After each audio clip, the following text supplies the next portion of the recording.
Well, democracy, the word means people power, Mm-hmm. and I understand it to mean the power of people to do things, to get things done that they want to do.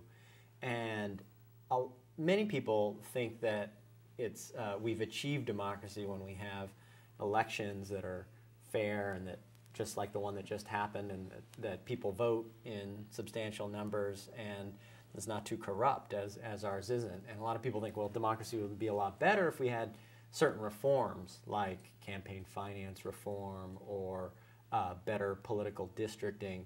But I have a broader conception of democracy. I think that there are a lot of ways to make decisions that empower people and give them fair and equal influence that can operate alongside and add to the electoral system and representative government. And I think it's important that a lot of the activists at all levels, community activists and advocates for social justice, consider a wide range of democratic methods and mechanisms that are beyond elections. Mm-hmm.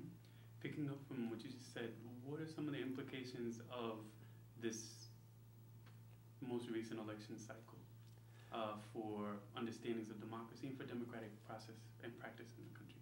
Well, I think that many people are hopeful that that President Obama, one of the lessons that he will have learned from the campaign is the possibility of engaging people, all kinds of people, especially young people, in new kinds of ways. And so I think some people at least are asking the question of whether or not the kind of high energy, high engagement mode of the political campaign will translate it all into the ways that this administration governs the country, whether that will also involve a level of high energy citizen participation in all kinds of ways. Mm-hmm.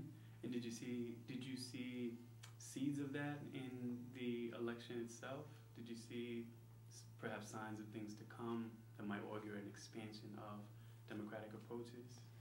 Well, I think it's notable that in his first day in office, President Obama issued a memorandum to the federal agencies calling for greater transparency and greater citizen public participation and greater collaboration. And he said those things are important because transparency is the way that government is held accountable, and we need participation because citizens, there's a lot of people who know things in society outside the government, and government doesn't know everything, and it's important to get that information and that energy into the process of public decision making and public problem solving. So I think it's good signs. I think it's a difficult task because it will require a lot of invention. It will require a lot of invention. We don't really have.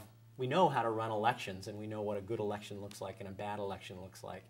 There's no blueprint for greater citizen participation in all other kinds of democratic decision makings with new methods and new techniques. Mm-hmm. Could you talk some about the role of technology in changing democratic process and perhaps in expanding democratic processes you understand?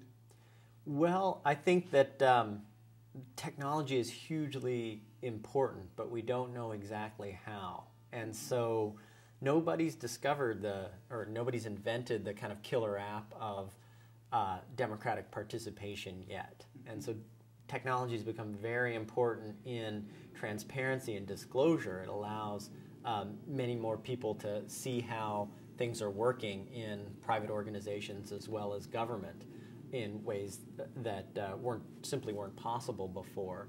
But I think that what the future holds is hopefully people will use technology to engage people in ways that are fresh and powerful that we just haven't seen yet. So it's a hard question to answer because we don't know what the future holds. Certainly. You cited Porto Alegre in the Brazilian city's participatory budget process as an example of another possibility of democratic process and practice. Are there others that you could share with us that you've studied or know about? There are many examples of innovative democratic processes all over the world, and so in an interesting one comes from the province of British Columbia, Canada. And recently, they faced the decision of whether to change their voting system away from first past the post majority rule, the way we do it here, to some sort of proportional representation. And usually, if a democracy was making that decision, they'd leave it up to the elected legislature. But the problem with that, as redistricting decisions in the United States show, is that when legislators make rules of the political game, they make rules oftentimes to protect their own position and make sure that they get reelected, which is probably not what the majority of citizens would like their kind of motivating goal to be. So in British Columbia, they decided to create a process that bypassed the provincial legislature. They created a British Columbia Citizens Assembly in which 170 or so randomly selected citizens from all over the province participated and deliberated for about a year and decided to favor, they thought that a certain kind of proportional representation was best for the province, and they chose that, and the premier of the province said, you agreed to that, let's put it before the entire province for a vote. And it actually won 58% of the vote, but it needed 60% to pass, so it didn't pass. But the initiative is very instructive. And I could tell you many, many examples from all over the world, some in the United States, but many outside of the United States, in which communities and organizations and even whole societies are experimenting with methods of democratic governance that are new and don't look like the Constitution of the 18th century that we have. Your example raises another question for me. I know in legal circles, some legal circles, there are debates about the legitimacy of looking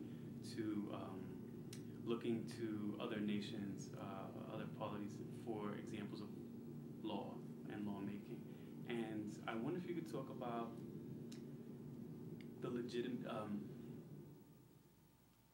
Do you see it as legitimate and important, or even possible for democracy in the U.S. to, in some ways, be either inspired or reinvigorated by examples from abroad? Could you talk some about that relationship? What can the U.S. learn about democracy from other places? I think one obstacle, actually, to the progress of democracy in the United States is a widespread faith that the Constitution that the forefathers invented was good then and is good now and will be good for all time. Mm-hmm. And circumstances change and political institutions need to evolve to effectively adapt to those circumstances. And so democracy all the time requires reinvigoration and reinvention.